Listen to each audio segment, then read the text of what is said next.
اب حضور نبی مکرم صلی اللہ علیہ وسلم کے دنیا سے کوچ کر جانے کا وقت ہے۔ سب حیران ہوئے۔ اسی لیے بعض روایات میں آتا ہے کہ سیدنا صدیق اکبر رضی اللہ تعالیٰ جب یہ آیت مبارکہ نازل ہوئی تو رونے لگے۔ لوگوں نے پوچھا یہ تو خوشخبری ہے اور آپ روتے ہیں؟ فرمایا جب کام پورا ہو جاتا ہے تو یہ وقت ہوتا ہے کہ اب معاملہ مکمل ہو چکا، اب آپ واپسی کا معاملہ کریں۔ تو حضور نبی مکرم صلی اللہ علیہ وسلم کو فرما دیا گیا کہ اب لوگ گروہ پر گروہ دین میں داخل ہو رہے، مطلب یہ جس مقصد کے لیے ہم نے آپ کو بھیجا تھا وہ مقصد آپ پا چکے ہیں۔ جب آپ مقصد پا چکے ہیں، ایک جماعت ایسی تیار کر چکے ہیں، تو لہٰذا اب آپ واپس آئے۔ اب عائشہ صدیقہ رضی اللہ، حضور صلی اللہ علیہ وسلم 14 دن بیمار ہیں، 13 یا 14 دن آپ صلی اللہ علیہ وسلم کے بیماری کے، آپ صلی اللہ علیہ وسلم شہدائے احد کے مزارات پر تشریف لے گئے، قبروں پر تشریف لے گئے، دعا وغیرہ کی، اور وہاں پر آپ صلی اللہ علیہ وسلم وہاں سے واپس آئے جنت البقیع میں، جو حضرات صحابہ مدفون تھے ان کے پاس تشریف لے گئے اور وہاں پر بھی دعا کی، اور آپ نے فرمایا میں عنقریب تمہارے پاس آنے والا ہوں۔ پھر آپ صلی اللہ تعالیٰ علیہ وسلم گھر تشریف لائے تو آپ کی طبیعت ناساز ہونے لگی۔ جنت البقیع سے جب آپ واپس گھر کو پلٹے تو آپ صلی اللہ علیہ وسلم سفر کے مہینے کا آخر دن تھے، آپ صلی اللہ علیہ وسلم بیمار ہو گئے۔ تو اما عائشہ رضی اللہ تعالی عنہا، اس سے پہلے ایک بات یہ بھی سماعت فرما لیجیے کہ حضرت میمونہ رضی اللہ تعالی عنہا ازواج مطہرات میں سے حضرت میمونہ رضی اللہ تعالی عنہا کے ہاں حضور نے ساری ازواج کو اکٹھا کیا اور فرمایا سب اکٹھی ہو جاؤ۔ پھر آپ نے فرمایا میری چاہت یہ ہے کہ میں اپنے یہ بیماری کے ایام عائشہ کے حجرے میں گزاروں، تم کیا کہتی ہو؟ اجازت؟ ویسے تو حضور صلی اللہ علیہ وسلم کو ان چیزوں کی چندہ ضرورت نہیں تھی، آپ جو فیصلہ فرماتے ویسے ہی تھا، لیکن آپ صلی اللہ علیہ وسلم نے امت کو سمجھایا کہ دیکھو طیب خاطر رکھو، طیب خاطر۔ آپ نے سب سے اجازت مانگی، سب نے بخوشی اجازت دے دی کہ ٹھیک ہے اگر آپ اما عائشہ کے ہاں رہنا چاہتے ہیں تو آپ ان کے ہاں رہیں۔ حضور صلی اللہ علیہ وسلم اما عائشہ صدیقہ رضی اللہ تعالی عنہا کے ہاں آ گئے۔ اما عائشہ فرماتی ہے کہ حضور انور صلی اللہ علیہ وسلم جب بیمار ہوتے نا تو آپ صلی اللہ علیہ وسلم کی عادت مبارکہ یہ تھی کہ آپ صلی اللہ علیہ وسلم یہ دعا پڑھا کرتے تھے، اذهب البأس رب الناس واشف انت الشافی لا شفاء الا شفاءک شفاء لا یغادر سقما۔ یہ الفاظ پڑھ کر نا اپنے ہاتھ پر کر کے اپنے جسم پر اس کو پھیر دیا کرتے۔ فرماتے ہیں بیمار جب ہوئے اس بیماری میں تو آپ اما عائشہ فرماتی ہے میں نے یہ الفاظ پڑھے، اذهب الناس رب الناس واشف انت الشافی لا شفاء الا شفاءک شفاء لا یغادر سقما۔ میں نے حضور کے ہاتھوں پر ایسے کیا تاکہ حضور کے ہاتھوں کو میں ان کے وجود پر پھیر دوں، تو حضور صلی اللہ علیہ وسلم نے ہاتھ ہٹا دی، حضور صلی اللہ علیہ وسلم نے ہاتھ ہٹا دی، اور پھر آپ صلی اللہ علیہ وسلم اس موقع پر فرمایا اللہم اغفر لی والحقنی بالرفیق الاعلی۔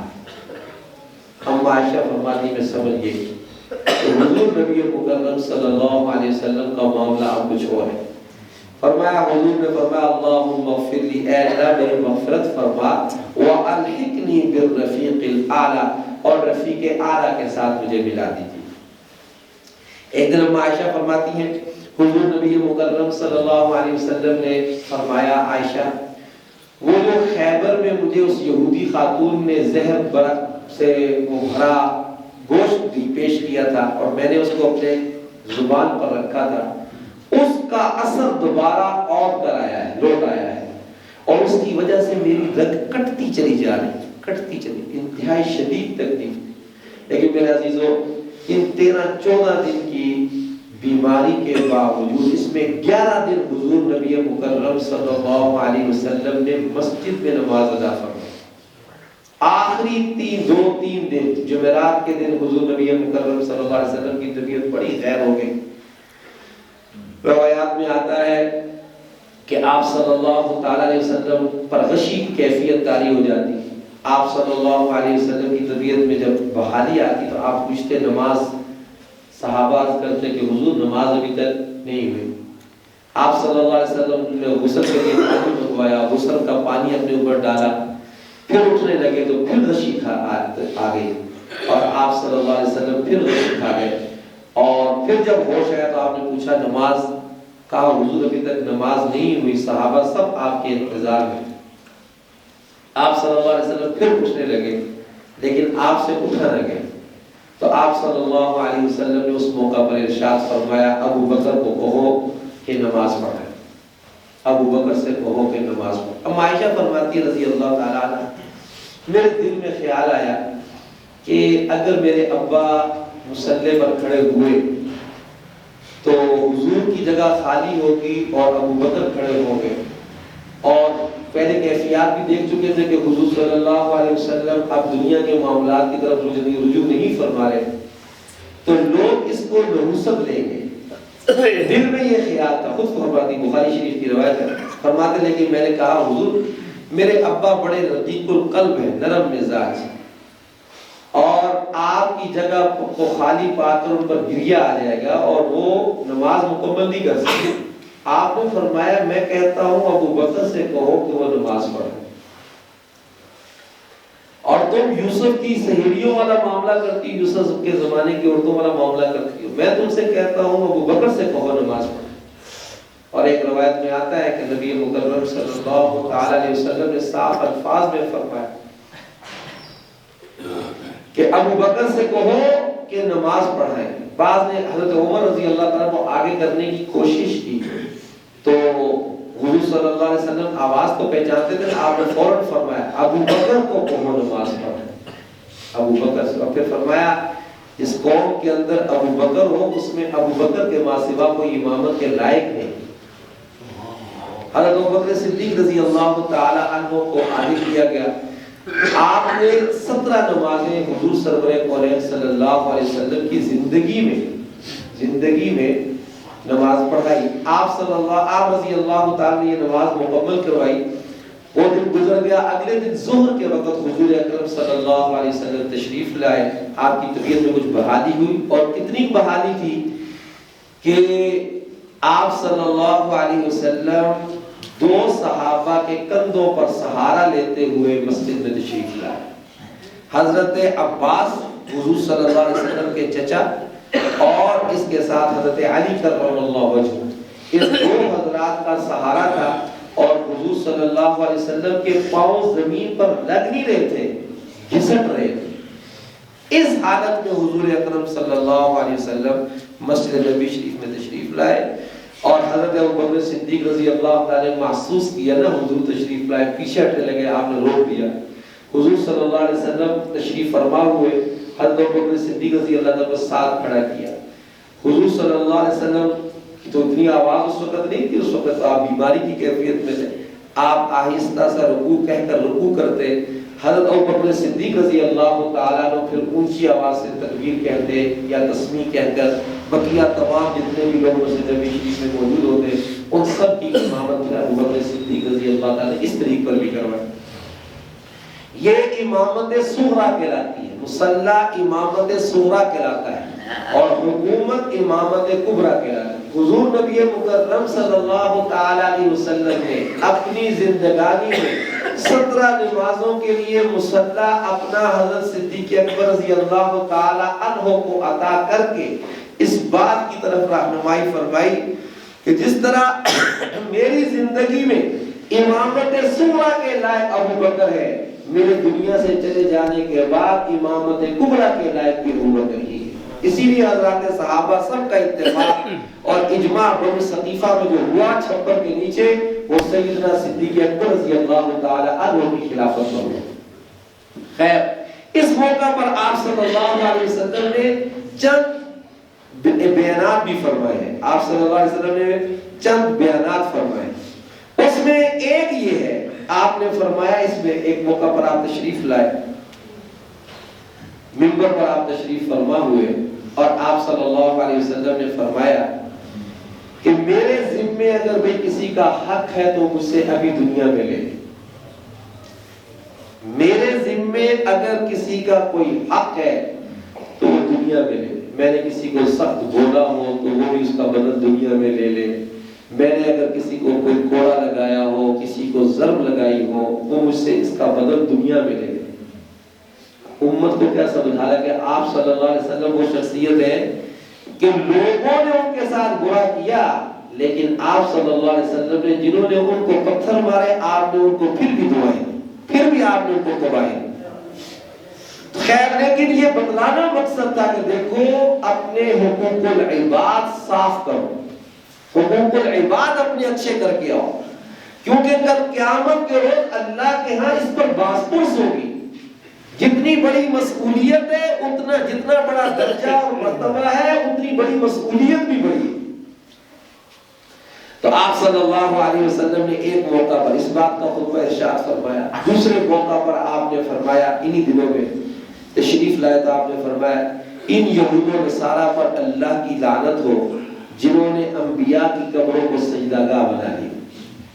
اور پھر فرمایا لوگوں تم میری قبر کو سجدہ گاہ نہ بنانا، تم میری قبر کو سجدہ گاہ نہ بنانا۔ اور پھر آپ نے فرمایا اے اللہ میں نے اس بات کو ان تک پہنچا دیا، اے اللہ میں نے اس بات کو ان تک پہنچا دیا۔ اس کائنات میں کوئی بھی مزار وجہ تخلیق کائنات صلی اللہ علیہ وسلم کے مزار سے اعلیٰ نہیں ہے کہ نہیں؟ ایسے ہی آپ صلی اللہ علیہ وسلم کے مزار اقدس سے اعلیٰ اور عرفہ اس کائنات میں کوئی اور مقام نہیں ہے۔ لیکن جب حضور نبی مکرم صلی اللہ علیہ وسلم اس کو جائے سجدہ بنانے سے روکتے رہے تو بقیہ جگہوں کو کیسے بنایا جا سکتا ہے؟ اس لیے حضور نبی مکرم صلی اللہ علیہ وسلم نے اس کی دعوت تبلیغ۔ اور پھر ایک موقع پر آپ کو پتہ چلا کہ انصار رو رہے، حضرت ابوبکر صدیق رضی اللہ تعالیٰ عنہ کا گزر ہوا، دیکھا انصار کی جماعت رو رہی، تو حضرت ابوبکر صدیق رضی اللہ تعالیٰ نے پوچھا کہ کیوں روتے ہو؟ کہا حضور کی مجلسوں کو یاد کر کے روئے۔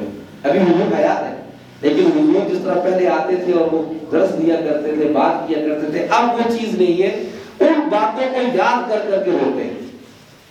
یہ بات حضرت ابوبکر صدیق رضی اللہ تعالیٰ نے حضور صلی اللہ علیہ وسلم کو ان دنوں میں جا کر اندر بتلا دی کہ اس طرح حضرات انصار جو ہیں وہ رو رہے ہیں۔ حضور صلی اللہ علیہ وسلم فوراً باہر تشریف لائے، فوراً، اور آپ نے فرمایا دیکھو اے لوگوں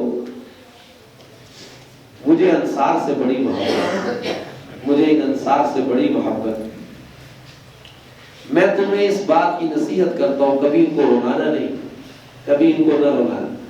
انہوں نے اس وقت میں ساتھ دیا جس وقت میں بہت قسم پرسی کا زمانہ تھا، احوال تھے۔ یہ بیان بھی حضور صلی اللہ علیہ وسلم کا ان ایام میں ہے۔ پھر اس موقع پر حضور اکرم صلی اللہ علیہ وسلم نے ایک جملہ ارشاد فرمایا، فرمایا ان عبدا من عباد اللہ، بندوں میں سے ایک اللہ کا بندہ ہے، خیرہ اللہ بین الدنیا و بین ما عنده، اس کو اللہ نے اختیار دیا کہ دنیا لے لو یا جو اللہ کے پاس ہے وہ لے لو، تو اس نے اللہ کے پاس جو ہے اس کو اختیار کر لیا۔ حضرت ابوبکر صدیق رونے لگے، گاڑے مار پھر رونے لگے۔ لوگوں نے کہا کیوں روتے؟ کہا اس بندے سے مراد حضور صلی اللہ علیہ وسلم، میں سمجھ گیا ہوں یہ حضور اب اپنا آخر وقت کا ذکر فرما رہے۔ پھر حضور نبی مکرم صلی اللہ علیہ وسلم سوموار 12 ربیع الاول سوموار کے دن حضور اکرم صلی اللہ علیہ وسلم فجر کی نماز کے وقت میں آپ نے اپنے حجرہ مبارک کا پردہ ہٹایا، حضرات صحابہ نماز امامت میں اقتداء میں حضرت ابوبکر صدیق رضی اللہ تعالیٰ کی اقتداء میں نماز پڑھ رہے ہیں۔ حضور اکرم صلی اللہ علیہ وسلم نے سب کو دیکھا، دل خوش ہوا۔ حضرت انس فرماتے ہیں حضور کی اس وقت ایسی کشش تھی ہمارے قلب میں جیسے قرآن کی کشش ہوتی ہے، یعنی ہم بے چین ہو گئے کہ شاید حضور تشریف لے آئیں گے، ابھی لے آئیں گے۔ لیکن جب دیکھا نا حضور نے محسوس کیا کہ اب یہ شاید پریشانی بڑھ جائے گی تو حضور نے اپنا پردہ دوبارہ گرا دیا۔ پھر حضور صلی اللہ علیہ وسلم زوال کے وقت میں سوموار کے زوال کے وقت میں 12 ربیع الاول اور زوال کے وقت میں پیر کے دن حضور نبی مکرم صلی اللہ علیہ وسلم کی روح جسد انسی سے پرواز فرما گئی۔ اس بات کے اس واقعے کو سفر آخرت کے ساتھ تعبیر کیا جاتا ہے۔ حضرت ابوبکر صدیق، حضرت عمر، حضرت عثمان، ان پر جو گرانی تھی ہم آج اتنے عرصے گزر جانے کے بعد کہتے ہیں کہ وہ ایک ماں اپنے بچے کو روز سیرت سناتی تھی، روز سیرت سناتی تھی. تو جس دن اس نے یہ آخری دن آخری سنایا نا حضور صلی اللہ علیہ وسلم کے وصال کا، تو وہ بہت رونے لگا، کہنے لگا جو اتنے پیارے تھے ہمارے لیے، اتنی دعائیں کرتے تھے، وہ دنیا سے چلے گئے، تو ان کی یاد میں بہت رویا، بہت رویا، بہت رویا. تو وہ کہنے لگے تم کیوں رو رہے ہو؟ کہنے لگے دیکھو نا میری ماں مجھے روز سناتی تھی، وہ اتنے پیارے تھے، وہ ہمارے لیے اتنی دعائیں کرتے تھے، پتھر کھا کر بھی ہمارے لیے دعائیں دیتے تھے، اور ہمارے لیے اس امت کو کیا دے کر گئے؟ آخر موقع پر کہہ کر گئے الصلاۃ وما ملکت ایمانکم، نماز کا اہتمام کرنا اور اپنے ماتحتوں کا خیال کرنا، حقوق العباد بھی پورے کرنا اور حقوق اللہ کو بھی پورا کرنا. تو وہ بے ساختہ ہوتا تھا. تو میرے عزیزو 1400 صدیاں گزر جانے کے بعد اگر ہماری آنکھیں اور دل پشیمان ہو جاتا ہے نا، پرنم ہو جاتا ہے، آنکھیں رونے لگتی ہیں، تو ان صحابہ پر کتنی گرانی گزری ہو. اسی لیے حضرت فاطمہ فرماتی ہے حضور نبی مکرم صلی اللہ علیہ وسلم کا جب وصال ہوا تو فرمانے لگی صبت علی مصائب لو انہا صبت علی الایام سرن لیالیا. حضرت فاطمہ الزہرا رضی اللہ تعالیٰ عنہ فرماتی ہے کہ مجھ پر اتنے مصائب اور اتنی آزمائشیں آئیں حضور صلی اللہ علیہ وسلم کے وصال کے بعد کہ اگر وہ دنوں پر آتی تو دن رات بن جائے. خود فرماتی ہے جب حضور کا آخری وقت تھا، عائشہ فرماتی ہے قریب پیالہ تھا، آپ بار بار پیالے پر پانی میں ہاتھ ڈال کر اپنی پیشانی کو تر کرتے تھے. گرمائش کی وجہ، شدت کی وجہ سے آپ صلی اللہ علیہ وسلم اپنی پیشانی مبارک کے اوپر پانی کے چھینٹے لگاتے، پانی تر ہاتھ پھیرتے. اما عائشہ فرماتی ہے، اما فاطمہ فرماتی ہے کہ میں بے چین ہو کر میں کہتی واہ واہ واہ کرو واہ واہ، یعنی اپنے والد کی اس تکلیف پر میں یہ الفاظ کہہ دیتا ہوں حضور صلی اللہ علیہ وسلم نے مجھے اپنے قریب کیا اور میرے کان میں کچھ کہا تو میں رونے لگی. فرمانے لگے پھر مجھے قریب کیا، میرے کان میں کچھ کہا، میں مسکرا دی. حضور صلی اللہ علیہ وسلم کے وصال کے بعد اما عائشہ فرماتی ہے میں نے پوچھا، میں نے کہا بیٹی حضور نے کیا کہا تھا، کیا فرمایا تھا؟ فرمانے لگی کہ حضور صلی اللہ علیہ وسلم نے ابا جان نے مجھے قریب کیا اور فرمایا اے میری بیٹی رونا نہیں، میرے دنیا سے جانے کا وقت قریب آ چکا ہے اور میں دنیا سے جانے والا ہوں. جب یہ الفاظ سنے تو بے ساختہ مجھ سے رہا نہ گیا اور میرے آنکھیں پرنم ہو گئی. کہا پھر مسکرائی کیوں؟ کہا حضور اکرم صلی اللہ علیہ وسلم نے فرمایا خاندان میں سب سے پہلے تو ہی مجھے آ کر ملے گی، یعنی خاندان میں سب سے پہلے تیرا ہی وصال ہوگا اور تو مجھ سے آ کر ملے گی. فرمانے لگی اس خوشخبری پر کہ میں جلدی ہوں اپنے ابا سے مل لوں گی، اس بات پر پھر میرے دل میں دوبارہ خوشی ہے، وہ ترنگ واپس پلٹ آئی. 6 مہینے حیات نہیں اس کے بعد اور ان کا بھی وصال ہو گیا. حضور صلی اللہ علیہ وسلم ہمیں اپنا دین دے کر گئے اور وہ عظیم تعلیمات چھوڑ کر گئے جو اس دین کی تشریحات کے طور پر تھی، اس قرآن کی تشریحات کے طور پر تھی اور آج تک باقی ہیں، قیامت کی صبح تک باقی ہیں. سعادت مند ہوں گے وہ نفوس جو ان کو سنبھالیں گے اور آگے امت تک پہنچائیں گے. کوشش کریں گے انشاءاللہ. اللہ تعالیٰ ہمیں دین اسلام کو سنبھالنے کی، دین اسلام کو آگے عام کرنے کی توفیق عطا فرمائے. وآخر دعوانا الحمدللہ رب العالمین.